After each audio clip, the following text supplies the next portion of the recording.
प्रिय दर्शक बंधु वास्तु एंड मेडिकल एस्ट्रोलॉजी स्वतंत्र कार्यक्रम को स्वागत करुच्ची मु ज्योतिर्विद डॉक्टर विनोद कुमार नंदी।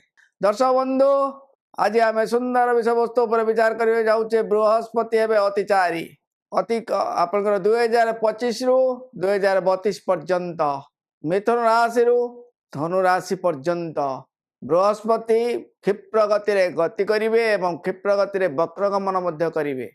तेणु से सब अतिचार अवस्था रही आज्ञा अतिचार अवस्था बृहस्पति जिते होती आमर विभिन्न प्रकार स्थिति अनुसार बेपार हो विवाह शुभ मंगल क्षेत्र हो बा कर्म क्षेत्र हो बा पारिवारिक क्षेत्र हो जेकोसी क्षेत्र में तरबरिया भाव स्थिति देखा दे था आज्ञा हठात कौन प्रकार कार्य परिवर्तन हठात कौन प्रकार माने प्रतिघात शुभ कार्य प्रतिघात शुभ कार्य प्रतिघात क्षेत्र में शुभ स्थिति परिवर्तन हो जाएगा कारण बृहस्पति प्रत्येक राशि रे 13 मास गति करते आज्ञा जहाँकि 12 वर्ष गति थाए प्रति वर्ष को वर्ष से गति करते 12 मास पूरा गति कर चली था किंतु वर्तमान स्थिति को जब आप चिंता करूँ 2025 रु 2032 पर्यंत अतिचार अवस्था अर्थात खूब शीघ्र क्षिप्र गति पुणी क्षिप्र गति वक्रगमन करेंगे पुणी अतिचार अवस्था क्षिप्र गति गति करेंगे जहाद्वारा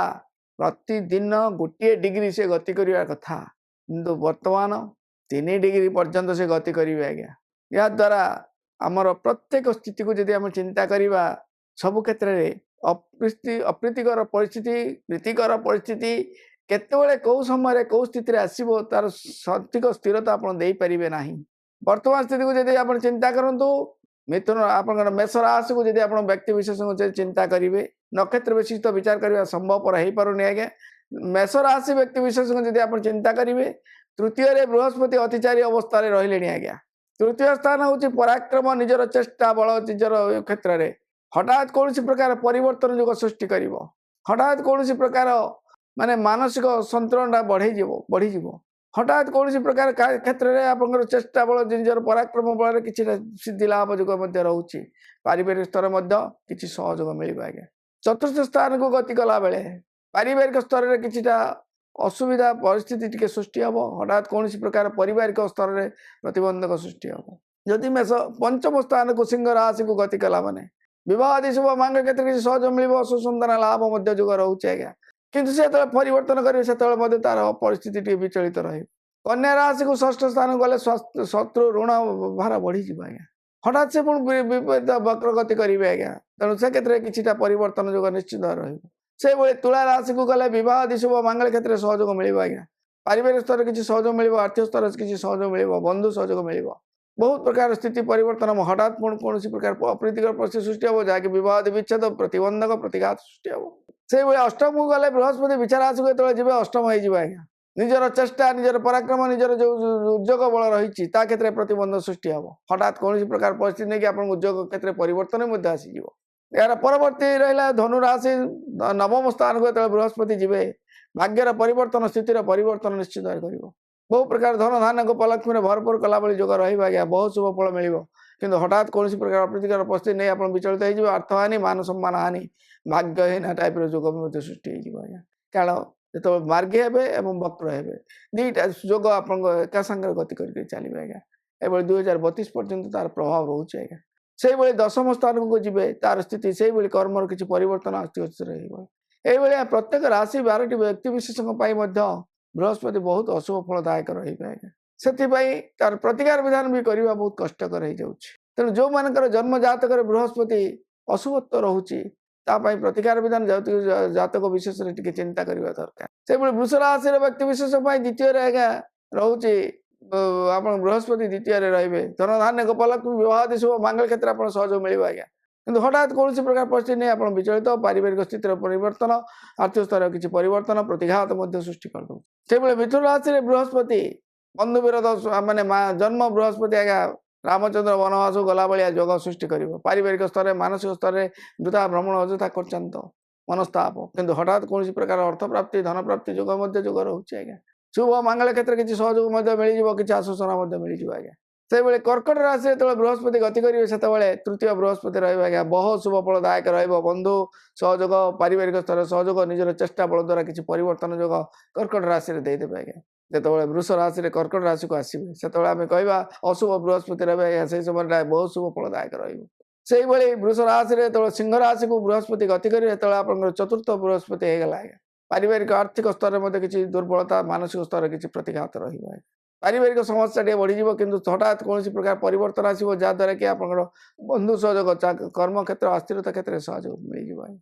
ସେଇଭଳି ବୃହସ୍ପତି ଆପଣଙ୍କର ଯେତେବେଳେ କନ୍ୟା ରାଶିକୁ ଆସିବେ ଚତୁର୍ଥ ବୃହସ୍ପତି ହେବେ ଆଜ୍ଞା। ଆପଣଙ୍କ ପାଇଁ ପାରିବାରିକ କଷ୍ଟ, ମାନସିକ ଅଶାନ୍ତି, ବନ୍ଧୁ ବିରୋଧ, ସ୍ୱଜନ ବିରୋଧ, ଦୁର୍ଘଟଣା, ବିଭିନ୍ନ ପ୍ରକାର ସମସ୍ୟା ନେଇ ଗତି କରିପାରନ୍ତି। ପଞ୍ଚମ ବୃହସ୍ପତି ଅର୍ଥ ପ୍ରାପ୍ତି, ସନ୍ତାନ ପ୍ରାପ୍ତି ଏସବୁ ଯୋଗ ଗୁଡ଼ିକ ଆସିବ ଆଜ୍ଞା। କିନ୍ତୁ ହଠାତ୍ କୌଣସି ପ୍ରକାର ପରିସ୍ଥିତି ନେଇ ଆପଣ ବ୍ୟତିବ୍ୟସ୍ତ ହେଇଯାଇପାରନ୍ତି। ତେଣୁ ଗତିଶୀଳ ଭିତରେ ସୁବର୍ଣ୍ଣ ଯୋଗ କିଛି ଦେବ, ଯେତେବେଳେ ଗତି ବିରୋଧ ହେବେ ସେତେବେଳେ ମଧ୍ୟ କିଛି ଫଳ ଉଲ୍ଟା ହେଇଯିବ ଆଜ୍ଞା। ବକ୍ର ଗତିର ଫଳ ବି ଉଲ୍ଟା ହେଇ ଯେତେବେଳେ ତୁଳା ରାଶିକି ଯିବେ ସେତେବେଳେ ଷଷ୍ଠ ବୃହସ୍ପତି ହେବେ। ସ୍ୱାସ୍ଥ୍ୟ, ମାନସିକ ଋଣ, ବିଭିନ୍ନ ପ୍ରକାର ସମସ୍ୟା, ପ୍ରତିଘାତ, କର୍ମକ୍ଷେତ୍ରରେ ପ୍ରତିବନ୍ଧକ, ସବୁ ପ୍ରକାର ସମସ୍ୟା ନେଇ ଆପଣ ବିଚଳିତ ହେଇଯାଇପାରନ୍ତି। କିନ୍ତୁ ତାର ପରବର୍ତ୍ତୀ ସ୍ତରରେ କିଛିଟା ଶୁଭ ଯୋଗ ମଧ୍ୟ ଦେଇ ଦେଉଛି ଆଜ୍ଞା। ଶତ୍ରୁବିଜୟ ଲାଭ, ଋଣମୁକ୍ତ ହେଲା ଭଳି ଯୋଗ ମଧ୍ୟ ବୃହସ୍ପତି ଦେବେ। ସେଇଭଳି ଯେତେବେଳେ ଆପଣଙ୍କର ବିଛା ରାଶିକୁ ଆପଣ ଗତି କରିବେ ସପ୍ତମ ବୃହସ୍ପତି ହେବ ଆଜ୍ଞା। ବନ୍ଧୁ, ବିବାହ ଆଦି ଶୁଭ ମାଙ୍ଗଳିକ କ୍ଷେତ୍ରରେ, ସନ୍ତାନ ଶୁଦ୍ଧ କ୍ଷେତ୍ରରେ, ଆର୍ଥିକ ସ୍ତରରେ, ବେପାର ବାଣିଜ୍ୟରେ, ଚାକିରିରେ ବହୁ ପ୍ରକାର ଶୁଭ ଯୋଗ ଦେବେ ଆଜ୍ଞା। କିନ୍ତୁ ହଠାତ୍ କୌଣସି ପ୍ରକାର ପରିସ୍ଥିତି ଆସିବ, ବିବାହ ବିଚ୍ଛେଦ, ପରିବାରରେ ପ୍ରତିବନ୍ଧକ, ବନ୍ଧୁ ବିରୋଧ, ସହଜନ ବିରୋଧ, ବିଭିନ୍ନ ପ୍ରକାର ସମସ୍ୟା ନେଇ ଟିକେ ବିଚଳିତ ସୃଷ୍ଟି କରିବେ। ସେଇଭଳି ଯେତେବେଳେ ସପ୍ତମକୁ ଆପଣଙ୍କର ଅଷ୍ଟମ ସ୍ଥାନ ଧନୁ ରାଶିକୁ ଯିବେ ସେତେବେଳେ ମଧ୍ୟ ସ୍ୱାସ୍ଥ୍ୟ, ମାନସିକ ଅସ୍ଥିରତା, ବିଭିନ୍ନ ପ୍ରକାର ଦୁର୍ଘଟଣା ଜନିତ ଆଭାସ, ବହୁ ପ୍ରକାର କଷ୍ଟଦାୟକ ଦେବେ ଆଜ୍ଞା। କିନ୍ତୁ ତାରି ଭିତରେ ହଠାତ୍ କୌଣସି ପ୍ରକାର ସ୍ଥିତି ନେଇ ପରିବର୍ତ୍ତନ ଯୋଗ ରହିବ। କର୍ମ, ଭାଗ୍ୟ, ପରିସ୍ଥିତି, ବିଭିନ୍ନ ପ୍ରକାର ସ୍ଥିତିରେ ସେ ପରିବର୍ତ୍ତନ କରିବେ ଆଜ୍ଞା। ସେଇଭଳି ଆପଣଙ୍କର ଯେତେବେଳେ ମକର ରାଶିକୁ ଯିବେ ସେତେବେଳେ ଆପଣଙ୍କର ନବମ ବୃହସ୍ପତି ହେବେ। ସେତେବେଳେ ଆପଣଙ୍କର ଆଜ୍ଞା ମନସ୍ତାପ, ଅଶାନ୍ତି, ପାରିବାରିକ ସ୍ତରରେ କିଛି ଅସହଯୋଗ ରହିବ, କିନ୍ତୁ ତା ଭିତରେ ଭାଗ୍ୟର ଉନ୍ନତି, ପାରିବାରିକ ସ୍ତରରେ କିଛି ସହଯୋଗ ମିଳିବ ଆଜ୍ଞା। ସେଇଭଳି ଯେତେବେଳେ କୁମ୍ଭ ରାଶିକୁ ଯିବେ ତାଙ୍କର ସ୍ଥିତି ମଧ୍ୟ ସେଇଭଳି ପରିବର୍ତ୍ତନ, ଟିକେ ଅସ୍ଥିରତା, କର୍ମକ୍ଷେତ୍ରରେ ଟିକେ ପ୍ରତିଦ୍ୱନ୍ଦ୍ୱୀ, ପ୍ରତିଘାତ, ଦୁର୍ଘଟଣା, ବିଭିନ୍ନ ପ୍ରକାର ସମସ୍ୟା ଦେଖାଦେବ, କିନ୍ତୁ ସହଯୋଗ ଆପଣଙ୍କୁ ବହୁ ମାତ୍ରାରେ ମିଳିଯିବ ଆଜ୍ଞା। କର୍ମର ଉନ୍ନତି, ଆର୍ଥିକ ସ୍ତରରେ କିଛି ସହଯୋଗ ମିଳିବ। ଆପଣଙ୍କର ଉତ୍ଥାନ ପତନ ଲାଗି ରହିବ ଆଜ୍ଞା। ଅତିଚାରୀ ବୃହସ୍ପତିର ସ୍ଥିତି ଏଇ ସ୍ଥିତିରେ ରହିବ ଆଜ୍ଞା। ପରିସ୍ଥିତି ନେଇ ଆପଣ ଟିକେ ବିଚଳିତ ହେଇଯାଇପାରନ୍ତି। ପ୍ରତ୍ୟେକ ରାଶି ବ୍ୟକ୍ତି ବିଶେଷଙ୍କ ପାଇଁ ଏଭଳି ସମସ୍ୟା ଟିକେ ସୃଷ୍ଟି ହେବ। ସେଇଭଳି ଆପଣ ମିଥୁନ ରାଶିରେ ଆଜ୍ଞା ଜନ୍ମର ବୃହସ୍ପତି ଷ୍ଟାର୍ଟ ହେଲା ଆଜ୍ଞା।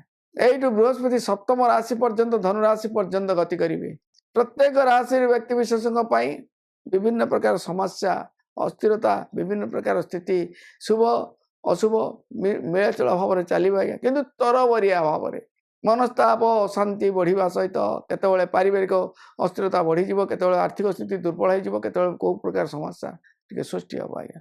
କିନ୍ତୁ ତାରି ଭିତରେ ଆପଣଙ୍କର ପରିବର୍ତ୍ତନ ଯୁଗ ମଧ୍ୟ ରହିବ ଆଜ୍ଞା। କେତେବେଳେ ହଠାତ୍ କୌଣସି ପ୍ରକାର ପରିବର୍ତ୍ତନ ଆସିବ ଯେଉଁଟାକି ମାନସିକ, ଆର୍ଥିକ, ସ୍ୱାସ୍ଥ୍ୟ, କର୍ମ ସବୁକିଛି ପରିବର୍ତ୍ତନ କରିବେ ଆଜ୍ଞା। এইଭଳି 12ଗୋଟି ରାଶିର ସ୍ଥିତିକୁ ଯଦି ଆମେ ଚିନ୍ତା କରିବା ତାହେଲେ ଏ ଯେଉଁ 25ରୁ 32 ପର୍ଯ୍ୟନ୍ତ ପ୍ରତ୍ୟେକ ରାଶି ବ୍ୟକ୍ତି ବିଶେଷଙ୍କ ପାଇଁ ଉତ୍ଥାନ ପତନ, ଶୁଭ ଅଶୁଭ ତରବରିଆ ଭାବରେ ନିଶ୍ଚିତ ଭାବରେ ଗତି କରିବେ ଆଜ୍ଞା। ବର୍ତ୍ତମାନ ଆମେ ଯେଉଁ ଶୁଭ ସମାଚାର ଦେଇଥାନ୍ତି, ଦେଶ ବିଦେଶର ଯେଉଁ ଶୁଭ ସମାଚାର ଦେଇଛନ୍ତି, ସବୁ କ୍ଷେତ୍ରରେ ଆପଣ ଦେଖନ୍ତୁ 2025ରୁ ଯେଉଁ ପ୍ରକାର ସମସ୍ୟା ସୃଷ୍ଟି ହେବା ଆରମ୍ଭ ହୋଇସାରିଛି। ତରବରିଆ ଭାବରେ ସବୁ ପ୍ରକାର ଯୁଦ୍ଧ, ବିଭୀଷିକା ସୃଷ୍ଟି ହେଉଛି ଆଜ୍ଞା। ଭୂମିକମ୍ପ, ଭୂସ୍ଖଳନ, ବିଭିନ୍ନ ପ୍ରକାର ସମସ୍ୟା ସବୁ ଗୁଡ଼ାକ ତରବରିଆ ଭାବରେ ଆଜ୍ଞା। ଆପଣଙ୍କର ଦେଖନ୍ତୁ ବର୍ତ୍ତମାନ ଆମ ଭାରତ କଥା ଚିନ୍ତା କରନ୍ତୁ। ରାହୁ ଆପଣଙ୍କର କର୍କଟ ରାଶି ହିସାବରେ, ଭାରତର କର୍କଟ ରାଶି ହିସାବରେ ଯଦି ଚିନ୍ତା କରାଯାଏ ଅଷ୍ଟମରେ ରାହୁ ଆଜ୍ଞା, ନବମରେ ଶନି, ରାହୁ ପୁଣି ଅଷ୍ଟମ 8 ନକ୍ଷତ୍ର ପାଇଁ, ପୁଷ୍ୟା ନକ୍ଷତ୍ର ପାଇଁ ବହୁ ଶୁଭ ଯୋଗ ରହିଛି ଆଜ୍ଞା। ତେଣୁ ନିଚ ଲୋକଙ୍କ ଦ୍ୱାରା ପ୍ରତିଘାତ, ବର୍ତ୍ତମାନ ଯେଉଁ ରାଜନୈତିକ ସମସ୍ୟା ହଟଚମଟ ସୃଷ୍ଟି ହେଇଛି, ବର୍ତ୍ତମାନ ଯେଉଁ ପ୍ରକାର ସମସ୍ୟା ସୃଷ୍ଟି ହେଉଛି, ନିଚ ଲୋକଙ୍କ ଦ୍ୱାରା ଅପଦସ୍ଥ, ଅପମାନିତ ଯୁଗର ମଧ୍ୟ ସୃଷ୍ଟି ରହୁଛି ଆଜ୍ଞା। ବର୍ତ୍ତମାନ ଆମେ ଯେ କହିବା ଯୁଦ୍ଧର ବିଭୀଷିକା ଷ୍ଟାର୍ଟ ହେଇଛି, କିନ୍ତୁ ଯୁଦ୍ଧର ବିଭୀଷିକା ଆମ ଭାରତ ପାଇଁ କୌଣସି ପ୍ରକାର ସମସ୍ୟା ବର୍ତ୍ତମାନ ଆସିନି ଆଜ୍ଞା। ସମସ୍ୟା ଆସିବ ଆଗକୁ ଆଜ୍ଞା, ଯେଉଁଟାକି ତରବରିଆ ଭାବରେ ସିଦ୍ଧାନ୍ତ ଆସିବ ଆଜ୍ଞା। ହଠାତ୍ କୌଣସି ପ୍ରକାର ମତ ପରିବର୍ତ୍ତନ, ଅସ୍ଥିରତା ଦେଖାଦେବ। କିନ୍ତୁ ବର୍ତ୍ତମାନ ଦେଖନ୍ତୁ ବୃହସ୍ପତି ହେଲେ ମାନେ ଜୀବ, ବୃହସ୍ପତି ହେଲେ ଧର୍ମର ପ୍ରତୀକ, ଜ୍ଞାନର ପ୍ରତୀକ। ବର୍ତ୍ତମାନ ଦେଖନ୍ତୁ ପ୍ରାୟ ଲୋକ ଅଜ୍ଞାନ ବଶତଃ ବର୍ତ୍ତମାନ ଗତି କରୁଛନ୍ତି। ବର୍ତ୍ତମାନ ଦେଖନ୍ତୁ ଧର୍ମ ଯୁଦ୍ଧ ଲାଗି ରହିଛି। ସନାତନ ଧର୍ମ ଭିତରେ ଯୁଦ୍ଧ ମାନେ ଦୁଇ ଜଣ ବିଜ୍ଞ, ଦୁଇ ଜଣ ପଣ୍ଡିତ, ଦୁଇ ଜଣଙ୍କର ସ୍ଥିତି ସବୁ ଯଦି ଚିନ୍ତା କରାଯାଏ, ବର୍ତ୍ତମାନ ଦେଖନ୍ତୁ ଧର୍ମ ଲଢ଼େଇ ଆମ ଇଣ୍ଡିଆରେ, ଭାରତରେ ବର୍ତ୍ତମାନ ବହୁ ମାତ୍ରାରେ ବହୁ ଚର୍ଚ୍ଚା ବିଷୟକୁ ଆସିଗଲାଣି ଆଜ୍ଞା। ବହୁ ପ୍ରକାର ସମସ୍ୟା ସୃଷ୍ଟି ହେବ। ଏଇଟା ପ୍ରାୟତଃ 32 ପର୍ଯ୍ୟନ୍ତ ବହୁ ପ୍ରକାର ସମସ୍ୟା ଲାଗି ରହିବ ଆଜ୍ଞା। ଦେଶର ରାଜନୀତି ମଧ୍ୟ ଅସ୍ଥିରତା ସୃଷ୍ଟି କରିବ ଆଜ୍ଞା। ଆପଣଙ୍କର ବର୍ତ୍ତମାନ ଦେଖନ୍ତୁ ମିଛରେ ଗୁଡ଼ାଏ କକୁଆ ଭୟ ସୃଷ୍ଟି ହେଇଗଲାଣି।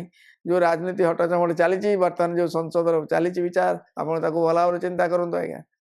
ମିଛରେ ଗୁଡ଼ାଏ ପ୍ରକାର ସମସ୍ୟା ସୃଷ୍ଟି ହେବ, ଯେଉଁ ସମସ୍ୟା ନେଇ ଆପଣଙ୍କ ଗୋଟେ ଦେଶରେ କୋକୁଆ ଭୟ ସୃଷ୍ଟି ହେବ, ହଠାତ୍ କୌଣସି ପ୍ରକାର ସମସ୍ୟା ରହିବ ଏବଂ ସେଇ ପରିସ୍ଥିତିକୁ ନେଇ ହଠାତ୍ କୌଣସି ପ୍ରକାର ଆମର ଆକ୍ରମଣ, ପ୍ରତି ଆକ୍ରମଣ ମଧ୍ୟ ସୃଷ୍ଟି ହେବାର ସମ୍ଭାବନା ରହିଛି। କିନ୍ତୁ 2026ରେ ହେବନି ଆଜ୍ଞା, ସେଟା 2027ରୁ 29 ଭିତରେ ଏହାର କିଛି ସମାଧାନ ହେବ। ଯେଉଁଟା କୁହାଯାଉଛି ଦେଶର ବିଲୋପ ଅବସ୍ଥା ଆସିଯିବ ଆଜ୍ଞା, ହାହାକାର ସୃଷ୍ଟି ହେବ। ଅର୍ଥ ଥିବ କିନ୍ତୁ ଗୋଟେ ଖାଇବାକୁ ପାଇବେନି। ବର୍ତ୍ତମାନ ଦେଖନ୍ତୁ ଆଜ୍ଞା, ଗ୍ୟାସ୍ ସୃଷ୍ଟି ହେଇଗଲା, ସମସ୍ତେ ବର୍ତ୍ତମାନ ଆଉ କାଠ ଚୁଲି, କିରୋସିନ ଷ୍ଟୋଭ୍ ସବୁ ବନ୍ଦ ହେଇଗଲାଣି ଆଜ୍ଞା। କେତେଟା ଘରେ ଆପଣଙ୍କର ଏଇ ଯେଉଁ ଇଲେକ୍ଟ୍ରିକ୍ ଚୁଲା, ଯେଉଁ ଆପଣଙ୍କର ଇଣ୍ଡକ୍ସନ୍ ଚାଲିଛି, କିନ୍ତୁ ଯାହାହେଲେ ବି ବର୍ତ୍ତମାନ ସ୍ଥିତି ଏମିତି ପରିସ୍ଥିତି ଆସିବ, ଅର୍ଥ ଥିବ ଖାଇବାକୁ ପାଇବେନି ଆଜ୍ଞା, ରୋଷେଇ ଘରେ ରୋଷେଇ ପାଇବେନି। ଏବେ ବର୍ତ୍ତମାନ ଦେଖନ୍ତୁ କେମିତି କୋକୁଆ ଭୟ ସୃଷ୍ଟି କରିଦେଇଛନ୍ତି, ଯେଉଁଟାକି ଗ୍ୟାସ୍ ବର୍ତ୍ତମାନ ସିଲିଣ୍ଡର ପରିସ୍ଥିତି ଯାହା ସୃଷ୍ଟି ହେଉଛି। ଏମିତି ପ୍ରକାର ହଠାତ୍ କୌଣସି ପ୍ରକାର ହେବ, କିନ୍ତୁ ସେଇଟା ପୁଣି ଅଟୋମେଟିକ୍ ସମାଧାନ ହେଇଯିବ। ତେଣୁ ବର୍ତ୍ତମାନ ଜ୍ଞାନ ମାନସିକ ସ୍ତରରେ ପ୍ରତ୍ୟେକ ବ୍ୟକ୍ତିବିଶେଷଙ୍କ ପାଇଁ, ମୋ ଇଏ କଥା କହୁନି, ପ୍ରତ୍ୟେକ ବ୍ୟକ୍ତିବିଶେଷଙ୍କ ପାଇଁ ଦେଶ, ରାଜ୍ୟ, ବିଶ୍ୱ, କାହାର ମାନସିକ ସ୍ତରରେ ସ୍ଥିରତା ଆସିବା କଷ୍ଟକର ହେବ। କାରଣ କୌଣସି ପ୍ରକାର ଛୋଟ ମୋଟ କଥାକୁ ନେଇ ଏମିତି ବଡ଼ ଧରଣକୁ ପଳେଇବ, ଯେଉଁଟାକି ତାକୁ ସନ୍ତୁଳନ ସ୍ଥିରତା କରିବା କଷ୍ଟକର, କିନ୍ତୁ ଦେଖିଲା ଅଟୋମେଟିକ୍ ତାପରେ ଫୁସ୍କା ହେଇଯିବ। ତାପରେ ପୁଣି ଯେଉଁ ଅବସ୍ଥାକୁ ସେଇ ଅବସ୍ଥା ପରିସ୍ଥିତି ଆସିଯିବ ଆଜ୍ଞା। ତେଣୁ ଦେଶ ରାଜ୍ୟ ପରିସ୍ଥିତି ବର୍ତ୍ତମାନ ବହୁତ ସଙ୍କଟପୂର୍ଣ୍ଣ ଭିତରେ ଗତି କରିବ ଆଜ୍ଞା। ଗ୍ରହ ଚଳନ ମେନ୍ ହେଲା, ମୁଖ୍ୟ ହେଲା ଆଜ୍ଞା ବୃହସ୍ପତି। ବୃହସ୍ପତି ହେଉଛନ୍ତି ଦେବଗୁରୁ, ବୃହସ୍ପତି ହେଉଛନ୍ତି ମୁଖ୍ୟ ଆଜ୍ଞା, ଯିଏକି ଜ୍ଞାନର ପ୍ରତୀକ, ଜୀବ ଆତ୍ମାର ପ୍ରତୀକ। ତେଣୁ ପ୍ରକୃତ ସ୍ଥିତି ଆପଣଙ୍କର ଯେଉଁ ରହୁଛି 2032 ପର୍ଯ୍ୟନ୍ତ, ମିଥୁନ ରାଶିରୁ ଧନୁ ରାଶି ପର୍ଯ୍ୟନ୍ତ ଯେଉଁ ବୃହସ୍ପତି ଗତି କରିବେ, ସିଏ ହେଉଛନ୍ତି ଅଗ୍ନିତତ୍ତ୍ୱର ଅଧିକାରୀ। ଜଳ ତତ୍ତ୍ୱକୁ ଯିବେ, ପୃଥ୍ୱୀ ତତ୍ତ୍ୱକୁ ଯିବେ, ବାୟୁ ତତ୍ତ୍ୱକୁ ଯିବେ, ତାପରେ ପୁଣି ଅଗ୍ନି ତତ୍ତ୍ୱକୁ ଆସିବେ। ତେଣୁ ପ୍ରତ୍ୟେକ ତତ୍ତ୍ୱକୁ ଆସିଲା ବେଳକୁ ଆପଣ ଯଦି ଚିନ୍ତା କରାଯାଏ, ହଠାତ୍ ରୋଗ, ଶୋକ, ମାନସିକ ସବୁ ପ୍ରକାର ସମସ୍ୟା ନେଇ ଆମେ ଭୋଗ କରିବା ସହିତ ଆମ ରାଜ୍ୟ, ଦେଶ, ବିଶ୍ୱ ସବୁ ହିଁ ଭୋଗ କରିବେ।